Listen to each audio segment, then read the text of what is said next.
entire mental health hinged on this film being good.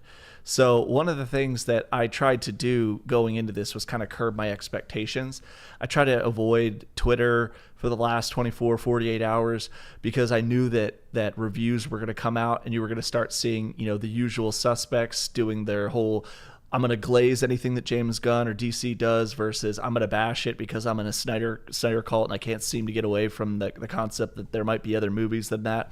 So I really just kind of wanted to clear the slate a bit, go in without a whole lot of my expectations were impossibly high, but to the same point as Garrick's, I still left. And when I left, I can honestly say that like this is not the greatest comic book movie that's ever been made. And I think it would be unfair to the people that watch us week over week and the people that trust our opinions for me to sit here and say, this is the best superhero movie you're ever going to see in your entire life, because it wasn't. But it was so much better than the majority of the things that we've got since, let's say, pre-Endgame, that it felt like kind of a return to form for the genre. The visual effects specifically, everything in the movie looked real. It looked they'd taken their time to put it together and make it. They took that little extra bit of time that you see in the Guardians films, in Suicide Squad, where everything really kind of looks tight. It doesn't look like it was, and I'm sure it's because most of the sets were practical. They were done on set. It didn't look like a lot of these superhero movies where you feel like you're watching two people on a horrible light stage background with a bunch of CGI created bullshit, and it just didn't feel like that. It felt like a lived-in world with actual heroes that have already established themselves, a world that was both acclimated to the concept of superheroes, but also lived in by those superheroes. So it was really cool. I just felt like it was like, to Crisis's point, it felt like it was a universe that we can grow into, that already exists, that I want to know more about. I want to know more about the characters in. So again, not the first DCU project that was Creature Commandos, but this being the first film that mass audiences are going to see. I think the other thing is I can't wait to take my kids to see it because they love comic book characters, but they've traditionally, despite the fact that I chastise them for this on the daily basis, they've gravitated away from a lot of the traditional heroes that I like. They're not Superman guys. They've never really been big Batman fans. Reed, Miles, they typically tend to really like Spider-Man and Iron Man. If they leave this film and they don't have a new respect for Superman, they're out. They're out on their own. They're done for. I want to dig into some more specifics without getting into spoilers. I think we should start. Just kidding. With Superman. We should start with David Corenswet as Superman. Mm-hmm. And I just want to put it out there. I think for my money, and I know I just left the movie and I'm going to try not to say something crazy. Recency bias aside. I'm going to try and set all of that aside. I'm going to say he has the potential to be the best Superman that we've ever had in live action. Based off of this film and this film alone. If I let it marinate and you let this movie just simmer for the next 10 years, people would look back and be like, that guy was special, right? Yeah. And even if he doesn't get another movie, I would still say he has the potential to be like, okay, Christopher Reeve has a run for his money, because that's just how good he was in this role. And it wasn't just David. I think it was James's writing as well. I think he really dug into Superman, understood what makes Superman tick, and was able to write a character that David was able to take and interpret and give to us. And every moment that he was on the screen, he just felt like Superman. Mm-hmm. We had some scenes where he was Clark Kent, but for the majority of the movie, he was Superman. I think there was just a couple scenes of Clark Kent. Yeah. So we didn't get a ton of that, but as Superman, absolutely unbelievable. It was nice to see a Superman movie with Superman in it most of the time. Yeah. Like, in Man of Steel, he was the tired trope of like he has to earn the cape, that has to earn the Superman title, was the kind of thing that they do in a lot of these films. And that's kind of what I meant when I said the world's lived in. spoilers aside, you get a little preamble in the beginning of the film, and that's all it gives you, kind of to set everything up, and that's all you really need. To a recent interview that James Gunn gave, he said, I don't need to see Superman arrive in a rocket. I don't need to see Spider-Man get bit by a spider again. Those types of things. I don't need to see Batman's parents get killed in an alley. Everybody knows those stories. Those are the main things. Let's get down to brass tacks. And they spent the majority of the time showing you what Superman symbolizes in this world to people and what he means to the rest of the world. And I think he did a really good job. Christopher Reeve, sorry. I always say Reeves. I don't know why I do that, but George Reeves is in your mind. I know, yeah. Christopher Reeve did a great job embodying a Silver Age Superman. And I think that his charm in the character is something that is, it may never be matched in that certain light that he brought to the role. And I think Brandon Routh did a great job of trying to do his best Christopher Reeve impression. And I think that overall, with his extra appearances throughout the CW, he did the best justice to that character he could with what he was given at the time in the role. Henry Cavill has a lot of fans. I think that they spent a little bit too much time with him, kind of, like I said, earning the title of Superman. He spent a little bit too much time brooding. But towards the end of his tenure as Superman through Justice League and other things, I really felt like he was starting to embody the role that we wanted to see him in, as that symbol of hope. But David came out swinging. Yeah. From the first scene that you see him in, he's Superman. He's there. And he's very present and very, I guess, hope-inspiring as a character. So I was very impressed, and I agree with you wholeheartedly. I think that in time, he could become the de facto actor that people think of when they think of Superman. Yeah, I think it was interesting that you cited that interview about like Bruce Wayne's parents and things like that, because I did feel a lot of the same methodology with the Batman. I think Batman is it's the second year in that. It's the Superman's third year, and I noticed there was some similar techniques of like you don't see Batman's origin per se, but you eventually do see his parents in like a recording. You see his dad at least. Similar things done here, and I think it achieves a similar effect where this is definitely. I think with every character, I bought them basically completely as their comic book counterpart. With the citation, I think this in the same way the Batman, it's not that he hasn't earned the mantle or whatever. It's not that he hasn't earned that, he is that character. He has to earn the Batarang. He has to earn the bat symbol. But I think in the same case here, there's room to grow. And I think that's ideally where you want to start the character, right? Mm-hmm. You want to, like Superman, he's still the same. He has the same conviction that, certainly in the comics he would, which is, just always help everyone he can no matter what, and not let certain things, impede him in that quest. There's still the same core, but I do think it is to his strength, like Garrick was saying, where he is Superman, but I think he is still young. He is still sort of rough around the edges. Not fully formed. He's not quite fully formed in the same way that I think Robert Pattinson is not. I think, because not talking into spoilers, to kind of inform what we're talking about, we have to use these comparisons to either the Snyderverse or other DC movies or other James Gunn movies. So I think he has room to grow, and his journey even throughout this movie, he has an arc for sure. He's not a static character. He does inspire people. Yo, what's up, Villo? Villo's one of my consistent chatters, and he always donates the big bucks, so that's huge. Yo, thank you, man. Big help out. Appreciate it. Yeah, very nice. That'll go to the True Fund for Supergirl. For sure. That'll get True now guaranteed to be here. Thank for you sure. To Velocity for that. Really appreciate you. But yeah, he's a goat. Yeah, Superman, David Corn Sweat, I think will end up being like the definitive Superman. At the end of the day, he's gonna have the longest tenure.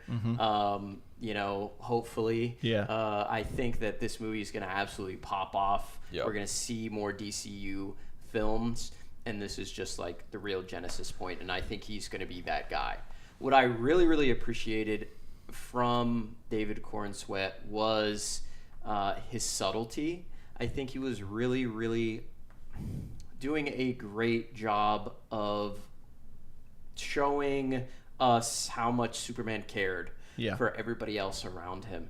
Not just in the acts that he did, but how he interacted with everybody, whether it was like a little kid that he was saving or even going face to face with Lex Luthor.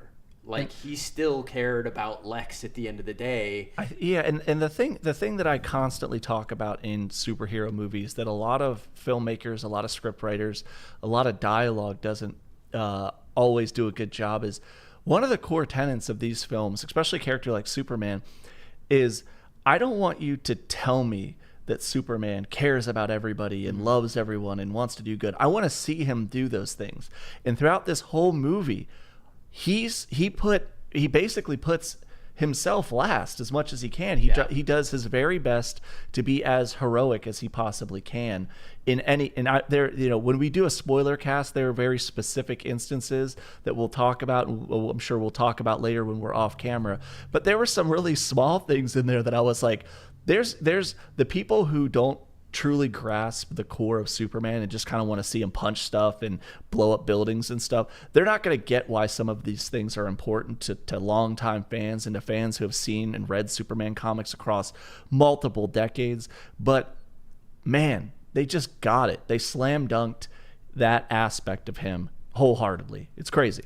I think in addition to that aspect, because you can definitely see, there's a lot of been a lot of Superman movies, and I think all of them not enough, frankly. Not enough. Well, yeah, now we want to see many more with this version, but I think all of them have some sort of deficit, either because of antiquity.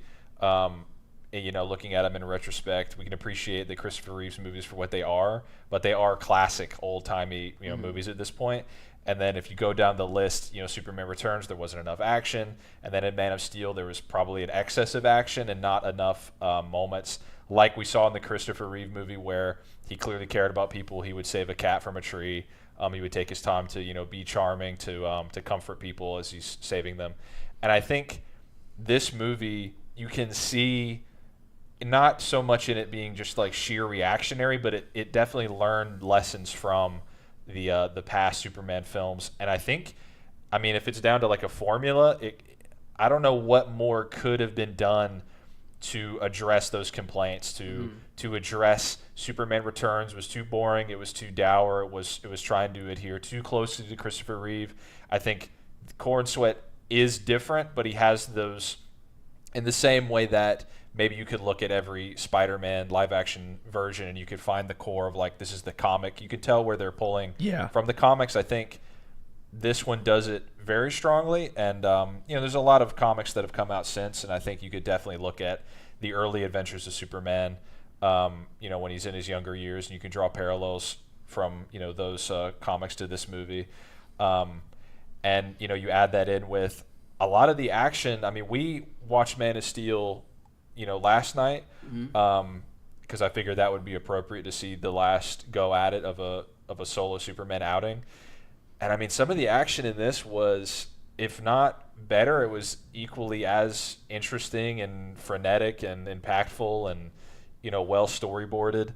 But you still have the heart. You still have the Superman is not going to go out of his way to jump over an oil tanker and just sort of like he doesn't know what it would do. It just, in the Man of Steel where he jumps over and it blows up everything behind him and he's just standing there, aura farming. There's not too much aura farming pointlessly in this movie. There's one great moment where he does do it a little bit. Yep.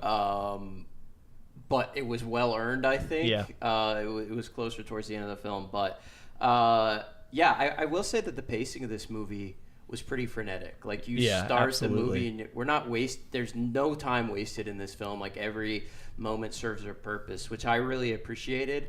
There wasn't any really meandering, to the point that you brought up earlier. We're not wasting time with the origin story and all that. We're getting right into the nuts and bolts of it. And at the beginning of the film, something is going on, and while this crazy stuff is going on in the background, we're getting some of that like exposition dialogue, but it makes sense within the confines of the scene. So the movie just moves along very, very smoothly. So shout out to James for that. We wasted no time and left absolutely no meat on the bone.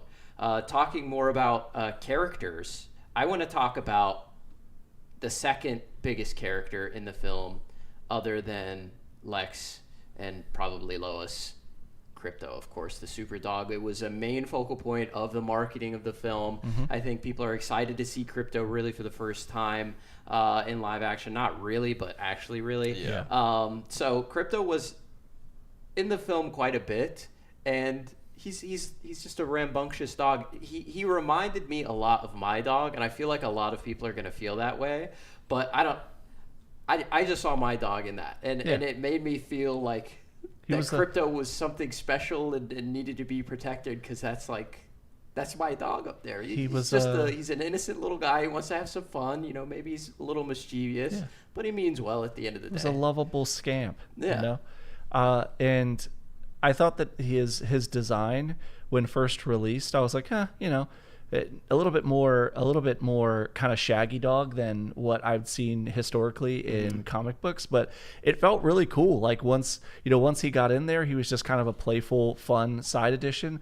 I kind of, he was in the movie, but I never felt like the presence of Crypto and was overwhelming in any way. I felt like he was used where he needed to be used, and the elements of him that needed to drive the story home were really good. I don't think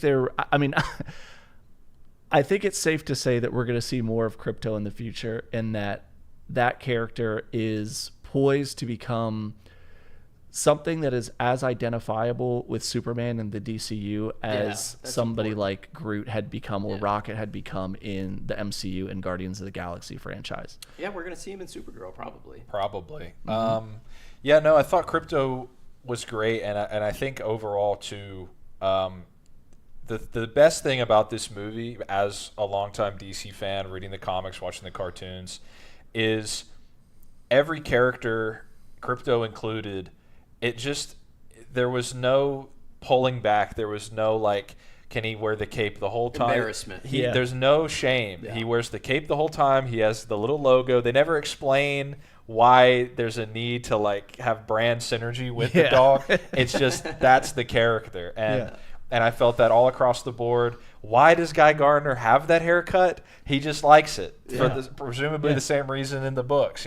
That's how he styles himself. Same reason any of us have a haircut. Why is he called Mr. Terrific? I have no haircut. Cool. Yeah. That's true. 0 hair required. Well, that means it's all cut. Perfect. But yeah, no, that was the most gratifying thing is and if you look at the last time, because to its credit, the DCEU, it did feature a lot of characters. I think by the end of it, you had multiple teams, you had multiple comic book storylines that, it took for inspiration.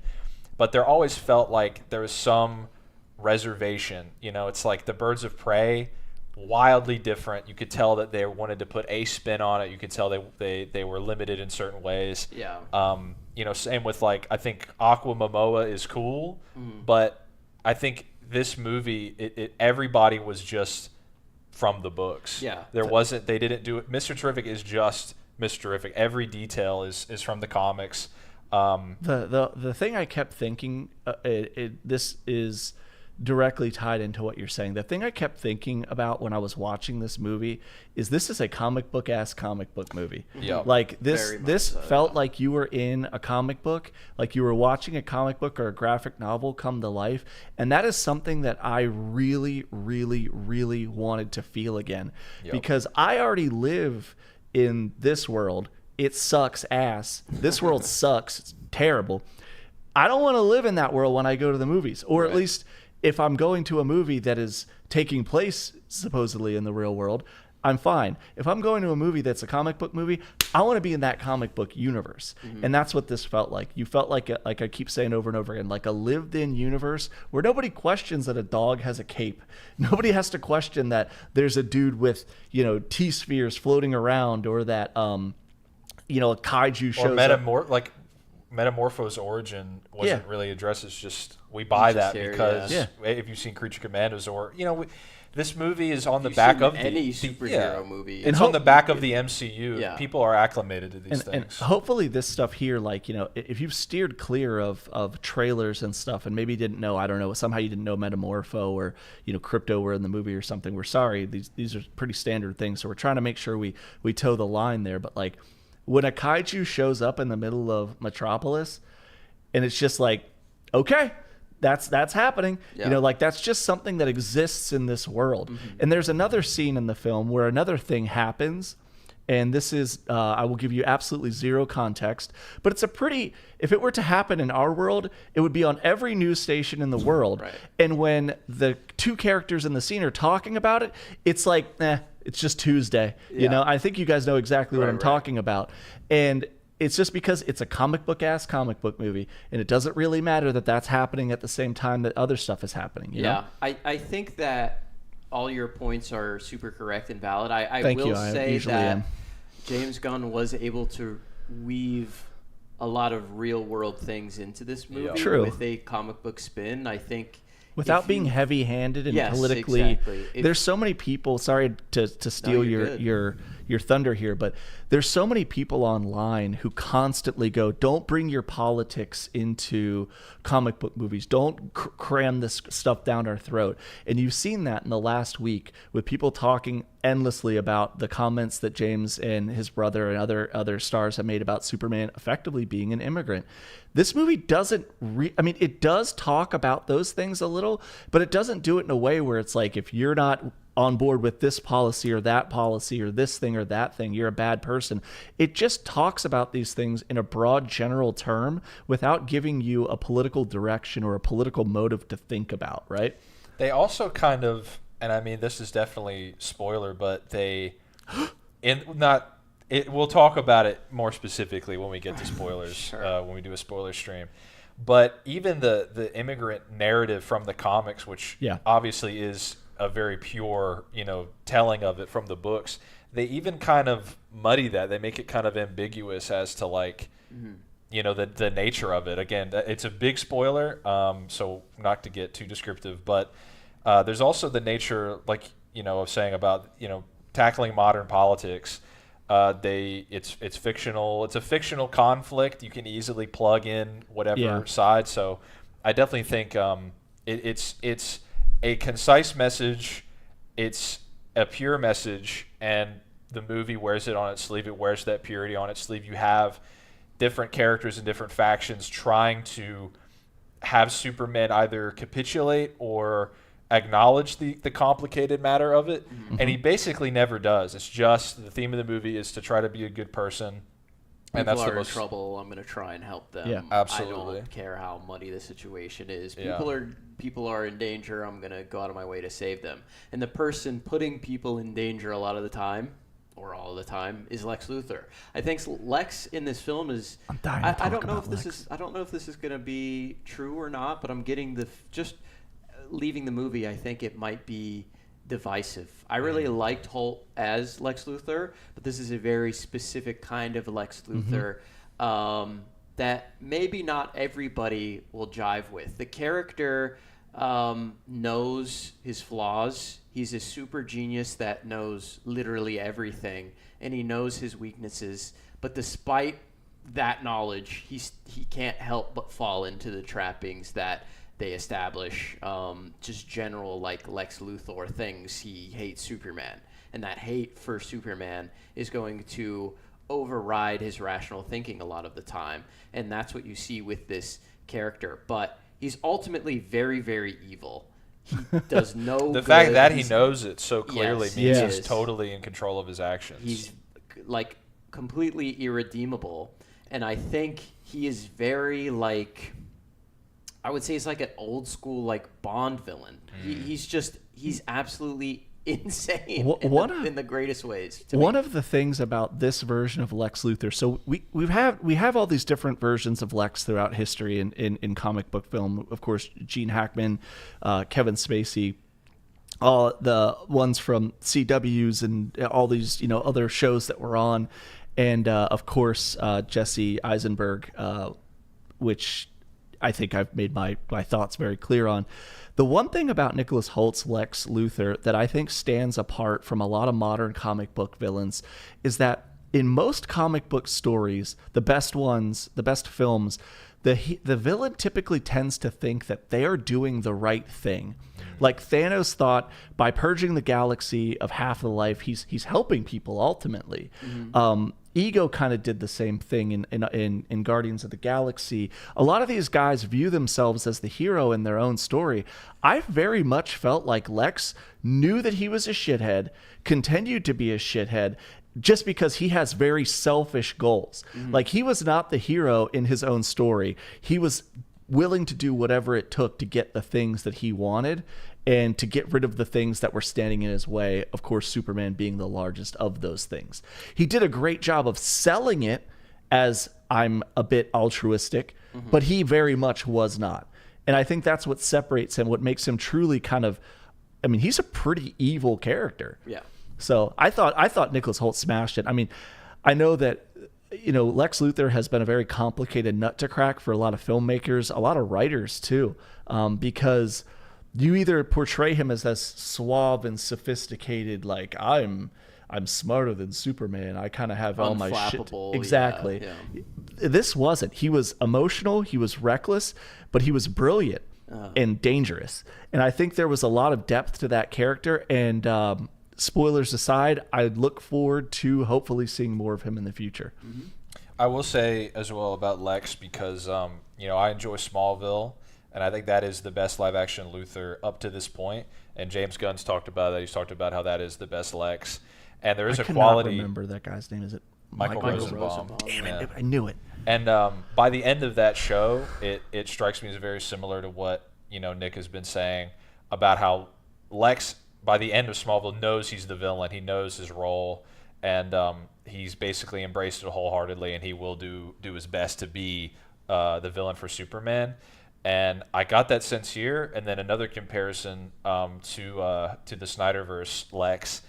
By the end of this movie, and what they set up for the inevitable like escalation with those two characters having a rivalry, is it's far better than seeing Lex have his head shaved. Yeah, exactly. It's like by the end of this, I'm just imagining, because, you know, you see it especially in the comics, the depths that Luthor goes to, you know, either manipulate powerful actors or become the president or, you know, eventually in Scott Snyder's Justice League to like attain cosmic power, ultimately just despite Superman and his mission. Yeah, I was wondering, like, where's Lex going to go? How is he going to pivot? How's he going to get out of the situation? Because there are things that happen to him in this movie where you're like, he's screwed for like the rest of his life. Like, he's done for. He'll never recover from this. He'll never financially recover from this. And he didn't have to earn the bald head, is what you're saying. He didn't. Yeah. He was bald, and people let him know it by the end at least. But yeah, I was sitting there like really excited. Like, all right, what's gonna go on with Lex? How's he gonna get out of this? How's he gonna maneuver his way out of this? So, and that's probably what James was talking about as well, because this is also a big talking point that he's made, is every project is going to stand alone. And I think now we have two, and there are connections, but I think to that point, you can look at this and say, I guess I don't want to spoil it, but kind of what you already kind of described, that Lex is basically defeated. And so I think that's an example of, it's a beginning, middle, and end. That story has sort of a bookend, but then obviously we know that this is going to become a saga. And I think the way that Lex, because this is also, we've already known this, we knew this ahead of time before the movie. You know, Nicholas Hoult had described it in interviews. This is their first time really butting heads, and that's just a huge takeaway, because I think Lex is positioned to be not only like, because people would say we're going to build up to Darkseid, but if Superman is the greatest hero, he's the centerpiece of the DC universe, and Lex is his greatest enemy, then by all metrics, Lex should be the villain of the DCU. And I think in the same way that Superman is, you know, it's his third year, he's got room to grow. I think this Lex on top of already being so smart and so deadly, imagining him at this point where he's conversant with his flaws and he embraces them. What's it going to be like next time where he's like surpassed that? You know, he circumvents those flaws. That is really exciting. And I think you have to talk about the villain because, you know, this could be, again, the greatest Superman cinematically that we've gotten. He has the chops, and I think the same goes for Lex Luthor. This could be, and I think, you know, the movie is up there as far as best DC movies as well. You know, I think a lot of people are curious as to like our opinion and comparisons. That's not hard though. To the quality. That's a good point. It easily clears that. I mean, but yeah, I think I was not let down by, you know, James' filmography and thinking, you know, the highs that he's reached. I think for the jump start, for a launching pad of all these different, you know, it's going to fractal into these different storylines. I think it is. I really couldn't ask for better in that respect. He had a lot of plates to juggle, and I think he did a great job. I remember what you had said something earlier, and I was like, remember what he said, because you want to talk about that. Remember what you said, and then I completely forgot. And then you said something similar again, so I remembered it. One of the best things about this movie, this goes kind of back to our opening statement a bit, which is this movie, and Garrick said it, and Crisis said it, it has a clear beginning, middle, and end, and it tells the story that it tells, and it doesn't feel like so many of the modern comic book day films feel, where they feel like they're really just kind of exist to get to the next thing within that universe. A lot of movies to me feel more like, not necessarily like they're a single story being told to us, but they're like a part of a story that we're going to get to in the next film, and then the film after that. This feels like a story that they thought up, executed, and now it's over. Yeah. And there will be more stories to tell in this universe, but this specific one is over. It might have ramifications, it might not, but this specific story is bookended. Yeah, and that's what's nice about it. There's a lot of like tail chasing, I feel like, especially as the MCU continues to go along. I mean, everybody loved Thunderbolts, but I felt like at the end of that movie, like, not like fulfilled in the sense that I had seen a story that is a complete, like you said, beginning, middle, and end. It was like, this is just like, it's not over. Like, exactly. It's not really finalized, and this is a complete story, which is what makes the DCU so exciting to me, because that's what we really love. And some of the best comic book movies, superhero movies that you can think about, even if you want to talk about Marvel, like the Spider-Man 1, Spider-Man 2, Iron Man, the original Iron Man. These are all like concise single stories that ultimately lead into bigger, better things. But they weren't created just to get to that point. Yeah, they had to be good first, and then we could worry about all of that other stuff later. It's like when you see a company come out on stage and they show you a timeline and it says, here's this movie, and then that's going to follow into this movie, and that's going to follow into this show, which is going to go into this and this. You kind of feel, it almost feels like when you read the first issue of a comic book crossover and you're like, God damn it, this is breaking into the story. Like, how often do you guys read a comic book? You're reading a series of comics, and then a crossover hits, and the story that you're reading takes a month break to go into some bullshit about like, oh, vampires showed up, we got to stop these vampires. And it's like, I don't care about the vampire arc. I want to get back to watching Batman face off with this, Bane or whoever he was fighting in the main series. That doesn't feel like this, and that's kind of what hopefully we get back to. I know we're getting back into the holistic talk, but I want to talk more about different characters. Yeah, let's talk about we'll be here all night. We're live streaming for Superman, 7 hours, talk about baby. Crypto, talk about Lex. Let's talk about Lois. I think is probably the next biggest character in the film. I really like this version of Lois Lane. She was very self-actualized. She knew what she was about, but also there was a lot for her to learn about herself at the end that she really didn't realize, which I thought was great. She was able to grow with Clark, with Superman, with Kal. She was able to grow with him throughout this film and learn more about him that drew them a lot closer. like at the beginning of the film, trying to avoid spoilers as much as I can, they aren't like the perfect Superman and Lois. Like they're not that idealized version that you would think about. They're in a real relationship, and relationships are real complicated. Yeah. I think anybody that's ever been in one understands that. And James is able to write those complicated things into this film. And something that we saw early on in the first trailer was that interview that Superman decides to give Lois. And that is one of the most pivotal and I think most important scenes in the film. It happens really early on. It's just between these two characters, and they're really getting into the nitty-gritty. And Lois pushes him in ways that he doesn't think he's going to be pushed. Yeah. And I absolutely loved their chemistry. I thought she was her own character and not just there to serve Superman, which I think was really important. That's my biggest takeaway from the character of Lois in this universe. Is so often in film and in even in a lot of comics, it feels like Lois is there to basically be Superman's like moral compass, or even his, not moral compass, I shouldn't say that. She's there to kind of reaffirm him, like, you're doing the right thing, go get him, that kind of a thing.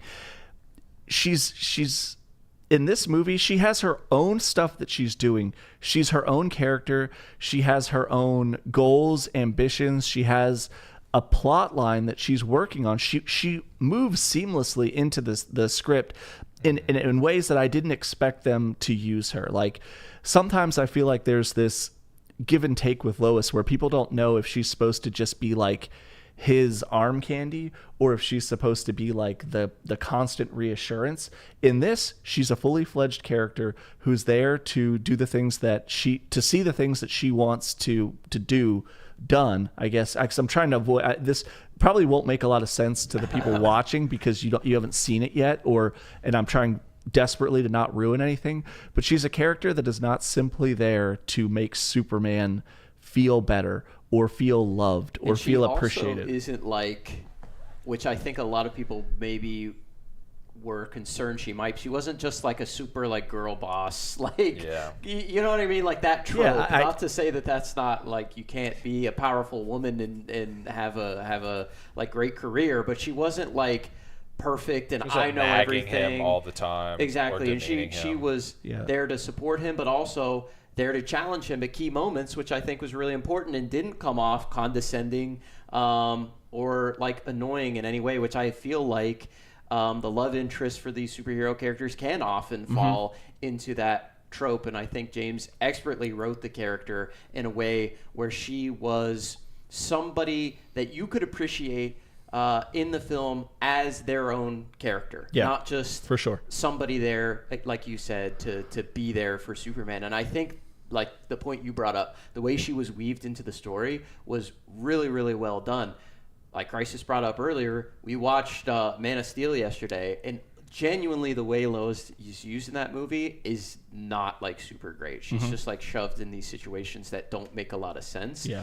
And in this film, she puts herself in these situations more often than not. And when she puts herself into these situations, they make a lot more sense. And I think that Lois being a supporting character for Superman, but also a character that challenges Superman is important. But also, she had a very, very good support system under her as well, in the form of the employees of the Daily Planet, Jimmy especially, Perry to some degree, and then everybody else lesser so. But still, she had her own support system.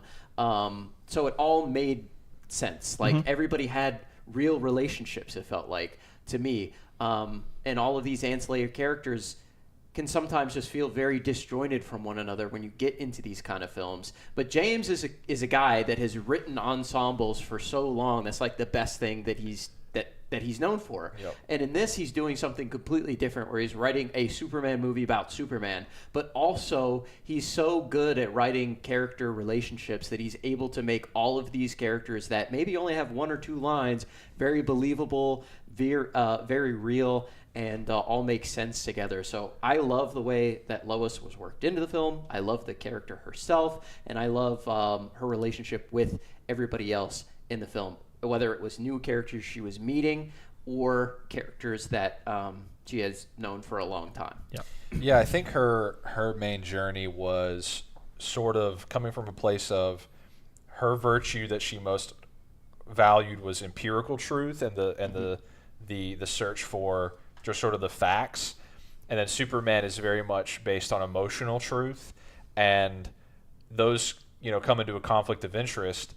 But as the film goes on, she starts to value the emotional integrity that Superman presents to the world, and then also she's challenged by sort of mirror reflections of herself, the challenge that she has to argue with, and she has to convince people basically against her own position when she was in the clip that we've all seen where she's challenging Superman. So I think Superman and the way that those characters work together is a good way to show the value, because Lois needs to be rational and believable, because in many ways she is the audience that exists in this reality where those decisions that Superman was making, if they were real, would be complicated. And so she needs to have a valid, credible position, and Superman has to be so pure and convincing that eventually that's kind of her arc to again give merit to the story while being kind of vague about it. But yeah, we're trying our best. We're trying our absolute best. We're doing a great job. We're the best. But yeah, we are. And James, he's best at what he does, which is like he's Garrick really was saying, the multiple teams. I mean, we got the Justice Gang, we got all of Lex's sort of goons and his side characters, which he had a fully formed. They're characterized. Even like random people. Total randoms had. Like actual randoms had like their own mini arcs. Yeah, they had charisma. And then so there's that. Like there's actual that. NPCs. Actual NPCs that were memorable. The Daily Planet, Superman, all the different characters that he interacts with.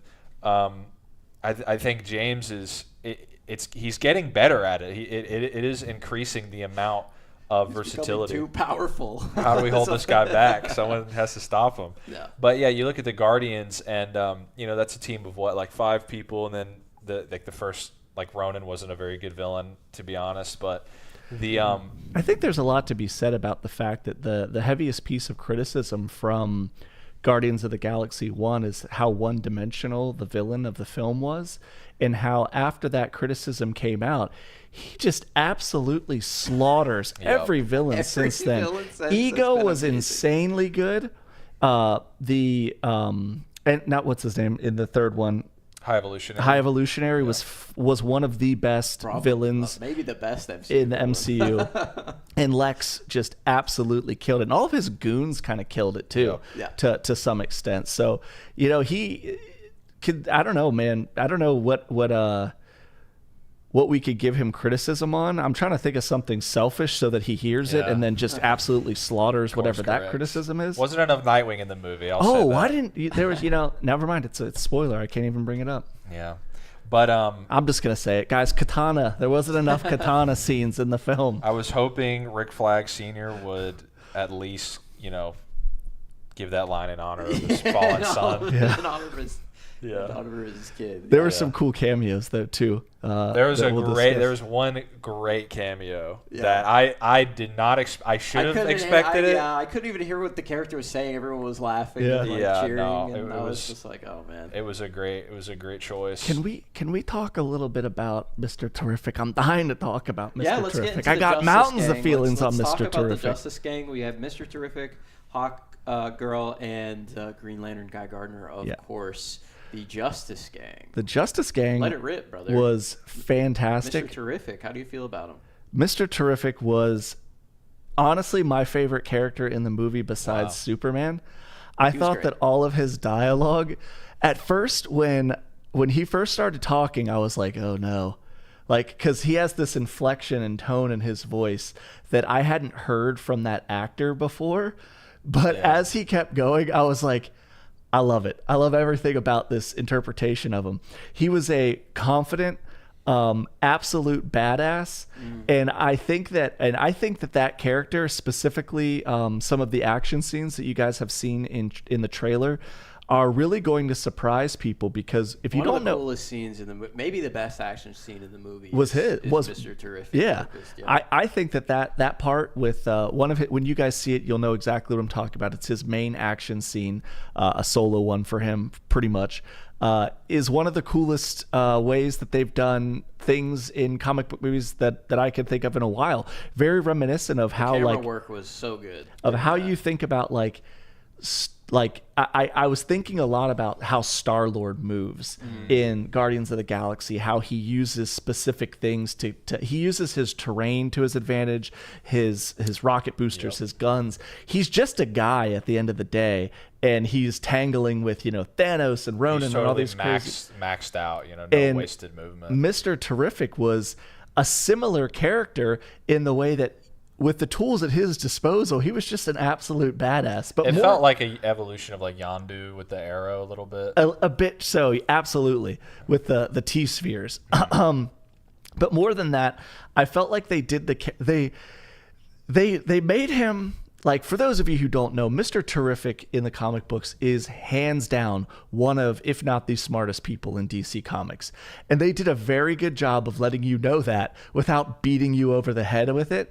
Again, in a world that is so desperately trying to grasp at straws when it comes to how people are presented in media, I think that most people who watch this and watch it from a fairly a clear lens, they aren't trying to look for something that isn't there, are going to see this character and find that he was a badass, he was funny, he was more than competent in battle, and he was a genius. And out of all the characters in the movie, I want to see more of him like yesterday. I was going to say, I think the thing that James probably most earned his renown for early on was making total unknown characters like beloved cinematic icons, basically, overnight. And I think Mr. Terrific is going to... I can't see a world where he doesn't get a show or his own movie at this point, honestly. Yeah. Because I do think that people are going to be talking. There's already a new Mr. Terrific book out. I think that character is going to get a lot more shine in the future based on this. And I hope so. Yeah. And I mean, I already got his platinum edition figure, and I'm glad I did, because it's flying off the shelves, boys. But. Yeah, it's. I mean, he's got an iconic look. Yeah, he's very cool. Yeah, I love the character. I leaned into you in the movie when, because I mean, you've seen pictures of him. We're not spoiling anything by telling you how he looks, but there's a scene when he's walking, and it's kind of ominous, and I was like, dude, peep the fit. Like, he just looks cool. Like, there's a scene where you see his shoes, and I tried not to speak much through the film because I have a tendency of kind of making like a little jab or something. I wasn't trying to ruin anybody's time watching Superman, but his fucking shoes are cool as shit. They don't do anything crazy. Yeah. I hope I'm not setting anybody up for thinking fire, but bro. His shoes are cool. Yeah. When they add him to Fortnite and he can do the emote, it'll be crazy. But yeah, Mr. Terrific was really cool. I liked all of the Justice Gang. I thought that Guy Gardner was a character that James Gunn was just like, he knew he was writing it for Nathan, and he was actually really good in the role. I mean, I've never seen anything that Nathan Fillion's been in that I didn't like him in. Yeah. And I knew for a fact that he would be a great Guy Gardner. I know people had like age concerns, and I think those are valid, but the guy just absolutely nailed it. The writing was very snappy. He was a lovable, like, dickhead. Yeah. He was not, like, a complete, total, irredeemable asshole, which sometimes writers that write Guy Gardner fall into that trap. I think the character was likable at the end of the day. He was a hero as well. Yeah. He was very heroic. He can be written in comic books to be unlovable, very unlovable, like an asshole, like completely. A Homelander. Exactly. Diet Homelander. But in this film, he felt very much like... He felt like a celebrity, almost like he kind of knew he was the shit, Yeah. He wasn't maybe necessarily the Superman of the world, but he was a celebrity, and he kind of had a vibe to him that I really liked. I'm gonna be really excited to see the Lantern series, just because I know he's gonna be in that. Yeah. And how the other Lanterns treat him. Exactly. Like, is Guy Gardner like that guy that he presents himself as in this movie, or is maybe he like worships kind of Hal Jordan or something? Like, Or maybe he's like the joke to them. Yeah, and he has to kind of deal with that. But like, it was really cool. I also, just since we're on the subject of Green Lantern, and without any specific scene spoilers, what did you guys think of the ring effects? Well, it's funny you mentioned that because we've been talking a lot about all these different elements, and I think there's the fact that like they got Green Lantern right, but so casually, it's almost jarring to be like, because we when we pick up a comic, nothing really shocks us, I don't think, like unless it's terrible, but like these concepts. Anything at this point could be introduced in a comic, and it's like, yeah, we'll buy it. Any power, sure, Yeah. that's the nature of the medium. But with movies, I think we're conditioned to be like, is it going to look goofy, or is it going to be hard to believe? Like, obviously, the Green Lantern Ryan Reynolds movie is a perfect example of that, where they just didn't know what they were doing, they didn't have the right idea. But I think the fact that like there's a space cop with a magic ring that can do anything, and he has a bowl cut, and he like has a vow and all these things. But it's entirely in like a leather outfit. Totally. But it's like, I at no point was I like, I need to be caught up to speed. What is this? And I don't know for a fact. I so far the reviews are good on like Rotten Tomatoes, but I'll be curious to see how people, or how people find that if it's like, can they buy it as much as we can? But for my sake, I just felt like I was reading a comic book or watching a good cartoon. As far as like, that's Guy Gardner. Guy Gardner shows up in Batman: Brave and the Bold. I take it for granted. I'm excited to see it, and I just felt like, down to the effects, down to the way that all these characters were portrayed, there was no like, I don't know. That's the thing. It just felt so gratifying as a DC fan to be like, those are the T-spheres. Yep, that's Hawkgirl with her mace. Yep, that's Green Lantern's ring. It's like all the way down the list. And they don't spend, like you said, a million hours explaining how these things can exist in the world. They just exist, and you either accept it or you don't accept it. But if you're and this is the thing that I wish more comic book films did, is like, just let us deal with a little bit, like the old Grant Morrison quote of, who pumps the tires on the Batmobile? Nobody pumps the tires on the Batmobile. It is fictional. Like, who fucking cares? Like, let's just enjoy the fact that T-spheres are there, or the Green Lantern has a ring that can do whatever he wants, or there's a kaiju in the middle of Metropolis, or Superman has heat vision and bullets bounce off of him, kind of a thing. Like, we don't need a scientific explanation for anything. That's why Garrick and Crisis make videos, so they can do the science behind it. Yep. Yeah, it might not be the best comic book movie ever, but in a certain sense, it actually might be the most comic book. Most comic booky, like the best comic book movie in the sense that it has so many elements from the books, and none of them fall flat. None of them feel they don't distract from the movie. They don't balk it down, and you just kind of like embrace it. At least that's how I was, and I like I said, I'm curious to see how mass audiences if they're gonna feel the same way.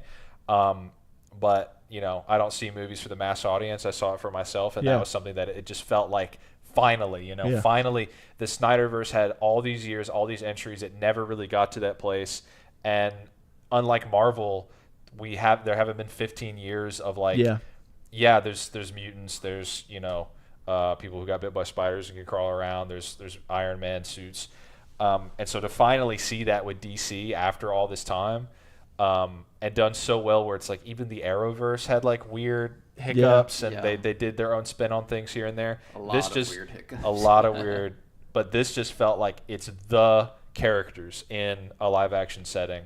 We didn't talk much about Hawkgirl before we kind of got back into it. There's not a lot to talk about. Genuinely. There's a lot to talk about, and it's that I love her. She's beautiful, the actress. Nick is and if you're watching, just want to let you know I appreciate you. If you're watching, sorry. My wife might be watching, and if she is, I'm sorry, but I thought she got the lead. That's something that I did say on the way here. Is I think out of the whole Justice Gang, she probably got the least to work with. Yeah.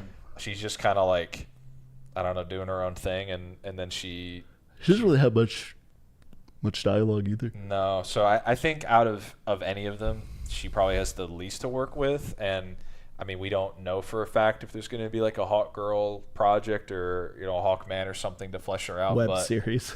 Yeah, but I think she's she's definitely due for one at this point, and I hope we get more expansion on her character. Yeah, I agree. I mean, Mr. Terrific, Guy Gardner got the lion's share of the Justice Gang stuff going on, but she was cool. I mean, she had some cool action scenes for sure. If you're a Hawk Girl fan, you're not going to be eating like at a buffet, but it'll be a nice little appetizer for something coming later on. Other characters within the film that we haven't really gotten to yet are those Lex Luthor ancillary characters, the Goon Squad, and Ultraman. The Engineer. I think we should just avoid Ultraman. I was going to say. We can't really talk about him at all without spoiling. Yeah. We'll just say he fights Superman a lot. You've seen it in the trailer. The action's good. Yeah, the action is cool. The Engineer is a bit of a different character who I think there's a lot that they'll be able to dig into later on in other films. I think there's a lot to mine there. There's a lot of setup that's very subtle throughout the film. The character, you can see her slightly changing throughout the film. She is extremely powerful, though. Yeah. I mean, she's able to go toe-to-toe with Superman multiple times throughout the film. I think a lot of us thought she was just going to get jobbed immediately and be like, okay, you're one shot, you're done, you're dog shit. But she's actually in there a lot, which was interesting to me. They were very much like goons. I hope that's not too much of a spoiler, but they were there to serve Lex, and it was cool to see somebody, to see Lex command that type of power, knowing that he's just a regular ass guy, essentially. But he is, it kind of speaks to his depth as a villain and his resources and what he's capable of doing, and how he was capable of doing it with these ancillary characters. The Engineer as a character, I really don't know much about them in the comics. She doesn't have many appearances. I've never dove into that side of things. So I think that this is another example to me of James kind of taking a very unknown character and making it into the thing that it needed to be for that film. And like other characters, like Guardians of the Galaxy, where these characters did have a number of stories at that point, but nothing outside of maybe Dan Abnett's run where people would have said, like, that's the definitive version of the Guardians of the Galaxy. I think he's bringing that character and others in this film into a limelight where they can now be written and by other people and put into the comics in a more prominent role. And I think maybe the Engineer might be one of those characters. She was definitely cool. The things that she could do were really... The fight that she has in the Fortress of Solitude was insane. Yeah. Like some of the things that she was doing. And you see a little snippets of that in the trailers, but there's a lot in that scene that you don't get to see in the trailers, or any of the clips that you've seen online thus far. So she, definitely had some of the best action. I would say overall, we haven't talked about the action much. I would say that the action was pretty solid for the most part. I really liked, again, I think the Mr. Terrific stuff was great. The battle with the kaiju was really cool. And I think overall it was really consistent. I don't think there was... I just can't think of anything that I was like, that kind of sucked. I think there was enough action in the film done. I think the cool thing about it was... It was done responsibly is how I would say it. Like, it wasn't gratuitous at any point. Well, the third act of Man of Steel is just new ways to, like, explode. And, I think that it was all done in different but satisfying ways. Every fight scene, every altercation, every different hero and villain, they were all different enough that none of them felt like... kind of how a lot of people in the past have said they just want to see Superman hit shit. Superman hits a lot of stuff in this movie, but he doesn't do it in a way that feels like me watching my son playing with his action figures. It's done unique. Every fight is a little bit different and a little bit like, again, not to go into spoiler territory, but there's a whole scene in the middle of the film that takes place between a wide variety of different characters that's so freaking weird that I was like, this is nothing like how I thought this was going to pan out with these characters. But it was just cool. And it wasn't Superman punching his way out of a scenario. It was other characters supporting. It was him doing his thing. It was, other characters there. It was just really fun. But the most important thing to me out of all of it is that it looked good. The visual effects, the shot composition, the way that they followed Superman as he flew around. It felt like you were on a roller coaster, but not a roller coaster like that would make you throw up.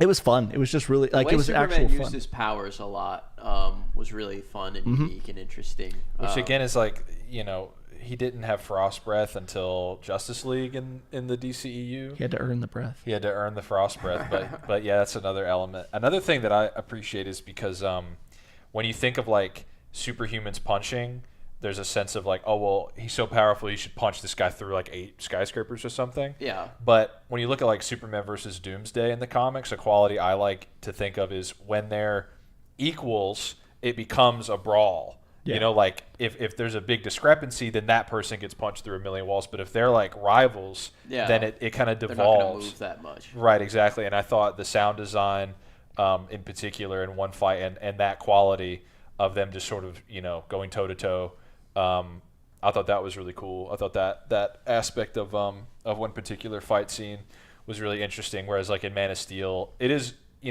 that cinematography, that was an antidote to Superman Returns. And I think when I saw that for the first time when I was a kid, it was like, this is great. As like a Dragon Ball Z fan, I was like, yeah, it's perfect. But in terms of Superman, that was probably like an overcorrection. But like you said, I think it was done responsibly here where you have the heart, you have the wider universe being respectfully and tastefully exposed to a mass audience for the first time. And you have exciting, well shot, well edited, good visual effects. There wasn't any like Thor: Love and Thunder obvious stuff, embarrassing CGI. I do think a lot of the shots that were controversial or kind of maybe nitpicked online comes down to just like we saw it in IMAX, so we saw it in the optimal way to see a movie as opposed to on your phone or on a computer screen. Yeah. I think a lot of those shots hold up a lot better and make a lot more sense as they were originally intended. Like a lot of people were worried because there was the same director of photography as The Flash, but I never at any point was I like, oh, this is a Flash I shot. honestly didn't know that because had I known, I mean, maybe you guys have mentioned it in the past, but I would have never thought that those movies were related with that in any way. I thought The Flash was a good-looking movie. The problem was, like, the CGI was so underbaked that it looked bad. It wasn't that guy's fault. It was, and it wasn't the people doing the CG either. They just didn't have enough time to finish it, and that's why it looked terrible. That's why it looked like a PS3 game for half the runtime. But there was one scene in this movie where the least amount of spoilers I can give is Superman is trying to get from one place to another place that's very far away very quickly. Yeah. That was so cool. Yeah. Like it wasn't like a top down, okay, here's Superman flying across the globe, right? It was up front in your face and I don't know how to explain without spoiling it. Then but don't. Superman is going from like biome to biome so quickly, but it's like distinct, and you can tell it's on his face. Yeah. And you just know he's blitzing through the entire globe, and that was just such a cool way to show the super speed without doing something that I've never seen that before. Yeah. And like when it's just like 10 seconds, and I was like, that blew me away. So yeah, I really liked the special effects, the action. And yeah, good movie, man. It was great. Yeah, it was great. And I think too, talking about action, something that I remembered is we were talking about the Mr. Terrific action scene. That scene just whips, man. That's so cool. It was really good, and you can see the evolution of Gunn as a filmmaker, because you think of like the Suicide Squad Peacemaker versus Rick Flag fight, where it's in the helmet, and it's like so many unique ways of.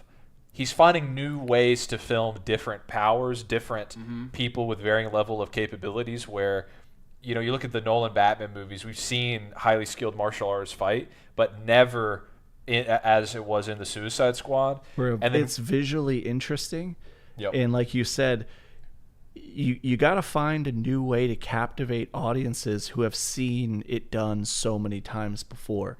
Watching Rick Flag and Peacemaker fight in the helmet was brief, but it was something that left a memorable impression on everybody. And this film has so many of those that I cannot wait to discuss. The Engineer, Mr. Terrific, Green Lantern has some, and Superman does as well. Superman goes toe-to-toe with Ultraman, and they're pretty even, like Crisis was mentioning. But he does fight people that are far below him. Yeah. And when he does that, he absolutely lets them know it's not close, and what he does is so cool. And the one, this is not a spoiler, so if you're sensitive to spoilers, but obviously you're aware Ultraman is in the film. The only thing I will say about the character that has anything to do with him before we discuss him more thoroughly in the spoiler cast is the verticality of the way that they use that character with him and Superman on the screen at the same time was like, this is what I wanted to see out of two strong dudes fighting each other. Like, it was really cool to see the different types of shots that they used them in, where it didn't just feel like two guys that are evenly matched fighting on there was a lot of weird shots and angles, and it was just shot so cool. Like whatever I thought was going to happen didn't happen, and I'm very glad. So there's one cool thing that I will say. It's the most minor of spoilers, but just to put it in your head, like how some of these shots are so cool, is Lex Luthor during all of these battles wants to watch what's happening because he wants to see Superman get his ass kicked. So he deploys a bunch of drones that have cameras. So you get to see them from all these different angles, which makes things really, really exciting and frenetic. And it also, like, obviously it's a movie, so you expect that, but like very low key, here's a reason for why you're getting all these badass angles. And that seems like an evolution of like the Walkman and Guardians. Yeah. Like the diegetic perspective informing the audience's experience. I didn't even think about that. That's true. That's another, like, he just keeps upping the ante and finding new ways to film. We've seen Superman fly a million times by now. We've seen it through the evolution of filmmaking technology. The things that they did in the Christopher Reeve movie were cutting edge at the time. And then, Superman Returns, it's like a wistful, emotional, like a solemn experience almost in that movie. And then in Man of Steel, it's just full, chaos. Kinetic, chaotic, diesel engine V8 just burring through everything. Like if Independence Day was a superhero movie. Exactly, yes. And I thought in this movie it was a fair balance, and it was new. It was new, like Garrick was saying. It was seeing a superhero flying. I mean, that alone, we've seen that with Iron Man, we've seen that with Superman, with Thor. We've seen so many characters, like one of the most basic powers. And I feel like through ingenuity, through new ways to incorporate technology, he's found a new way to engage the audience in probably the most commonplace superpower in comic books. That's what I was saying. Keep going back to it. It felt like when Superman was flying in most of these scenes, you felt like you were on a roller coaster with him. Like you kind of felt like you were flying alongside of him, watching him fly. And it was like in the genre where you're used to seeing these characters flying at somewhat of a distance or maybe over the shoulder kind of a thing. You're never like in their face as they're blasting through something. It was just really cool. It felt like a roller coaster ride that you did not want to get off of. So yeah. And shout out to all those people that paved the way. I mean, James Gunn said it in multiple interviews. He's like, I learned so much from watching Man of Steel and how Zach was able to do the flying in that. And you see it here. There are some moments that are very like Snyder-esque throughout the film, the way that Superman is shot, and that inspiration is there. I mean, they're collaborators. Yeah, no sure shade at the end at of all. at the end of the day. And but yeah, James is just built different. He's able to up the ante, and I'll say that yeah, just to go off the point that Crisis was saying about the awesome mix volume 1 and 2, right? You can just play that music in the movie if you want, but to make that an integral part of the movie and its DNA, that it can't be separated, the soundtrack, because it comes from this specific thing that means a lot to the character, and now we're doing that with the camera angles in the fight scenes, not to the degree that the awesome mix is a part of the Guardians films, but still a really, really cool narrative device that lets you explore and get a little bit crazier with the cameras, and then it also becomes story relevant at the end, which was really cool. So yeah, I just love the way that all of that tied together, the action, the storytelling, and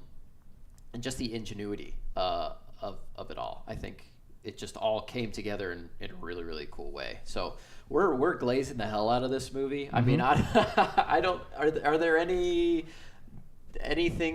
in the film that you guys didn't like, or there are some things that I didn't like, but they are purely spoilerific.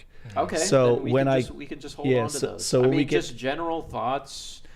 I do think that the film, like you said, the one piece of I wouldn't even call it negativity, and I'm not trying to be overly glazing, is it does feel, to Garrick's point, much earlier in the cast, is it is a frenetically paced film.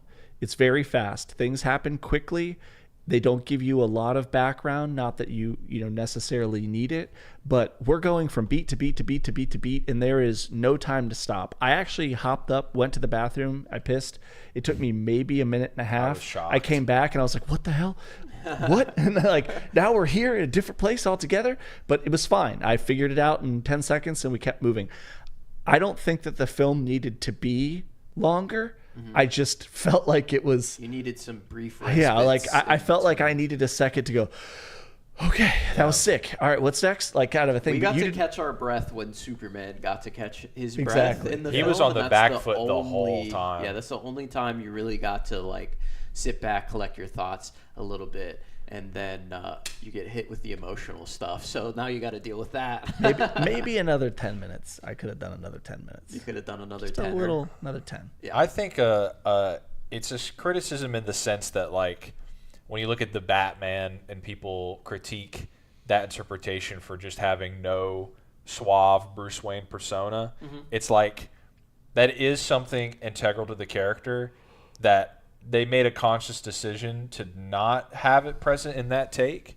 And it's just sort of it's a fair criticism, and it's also just what they were going for. That was just their perspective, their window on how to do a take on it. And I think in the ways that at least I've talked about how Superman and Lex, it's their first time butting heads, and I think it's going to evolve.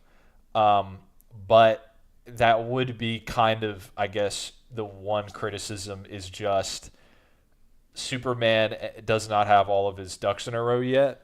And I'm excited to see that. So it's kind of like, it's not a criticism really, but it is maybe an observation that I hope changes. And same with Lex he is a genius, and the stuff that he pulls off is very smart. But I think, the people who criticize movies sheerly from like a logic perspective are going to the CinemaSins people. Yeah, they're going to find issues with this movie and Lex's approach, and there is an excuse baked in that we've talked about, kind of where he's driven by his sort of baser urges, as opposed to, and Lex often is effects and logic is not part of his game plan in this film as much. Yeah, where I think Lex is often in the comics, stopped or circumvented because his hatred blinds him, or he doesn't understand Superman's humanity. There is just a gap in understanding that is often Lex's folly, but he's not like it's a weakness. This isn't full power Lex Luthor, and even within the movie, they acknowledge that he's not operating at max capacity.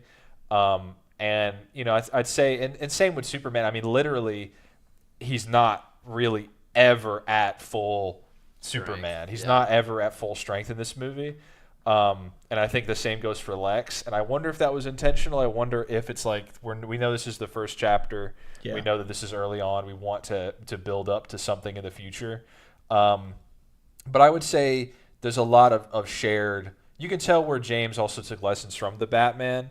And so I think there are similar positives. There are similar setbacks to starting these characters in their relative infancy, while also the world being further along in terms of all the different factions that exist and coexist. Mm-hmm. But that's something where it's a little bit of a criticism in that I want to see the characters at their maximum, at the the apogee of what their comic book source material can present or inspire in a movie. But I am also excited to see when we eventually get it, full on hyper adept Lex Luthor, full on Superman, totally confident, totally experienced in how to navigate being a superhero in this world. Mm-hmm. So that's something where I was catching myself just being like, you have to accept that that's just the take. Mm-hmm. Like Batman in the Batman, he just doesn't have it. He does not have the Bruce Wayne persona that's part of the story, even though I would like to see it. And I think a lot can be said as well for Superman and Lex in particular, and Lois as well. Like, she doesn't start as an asset really for Superman that we'd hope. In the comics, she often is his rock. She often is someone that he can always rely on. And I think by the end, that's present. Mm-hmm. Hopefully, moving forward. Hopefully, it's not like a lot. I'm an MJ defender in the Raimi movies, but a lot of people are like, oh, there's just constantly friction. It's like you maybe not even at the end of the first movie are they like perfect comic book Peter and MJ. They never really. That doesn't exist in the comics either. But. Well, currently yes, but exactly. It but hasn't for many years. For many years, but yeah, I hope that we get that with the DCU going forward. Is there is room to grow, and that's something that I'm looking forward to. Hell yeah.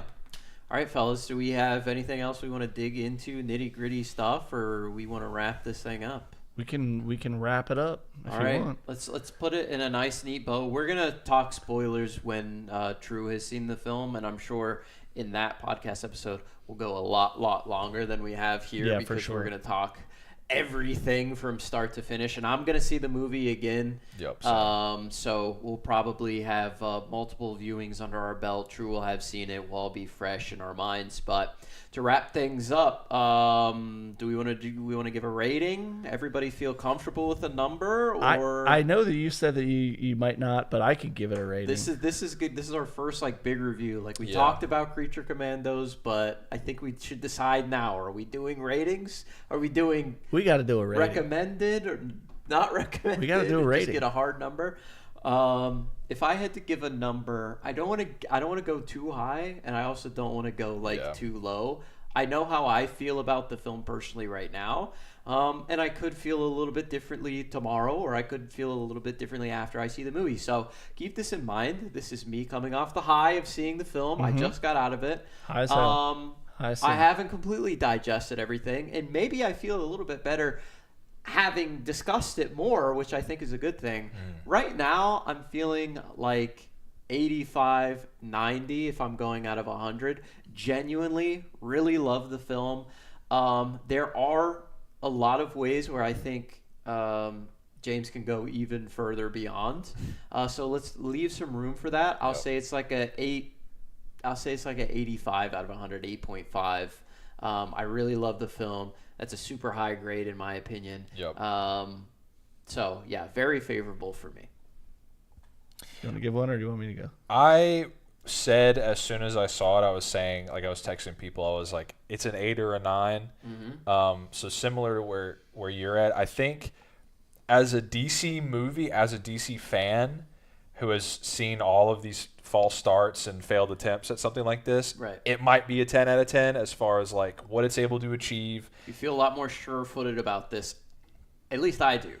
Than Absolutely. like Man of Steel. No, it completely 100% as far as starting a universe with elegance and being able to tell a concise storyline in a way that, you know, circumvents the tropes of the MCU now that we talked about of just everything is to set up something else.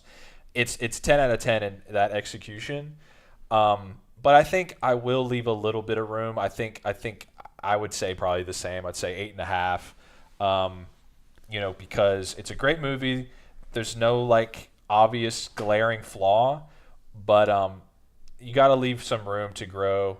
And I'm also leaving some room for like future viewings to. It can go up. It could potentially go lower. I can't see it going lower. I think I'll probably find more things to appreciate about it. Yeah. But I would probably say as well like an 8.5 to maybe a 9. Just once you add in the factor of like how impressive this really is at a technical level, at a screenplay level, at a comic book inspiration, juggling all those plates at once, all the different characters, all the different memorable side characters that even get performances. just little moments, and then the fact that like everyone just I totally bought everyone as their character. I totally bought David Cornswood as Superman. I totally bought Holt as Lex, just all the way down the list.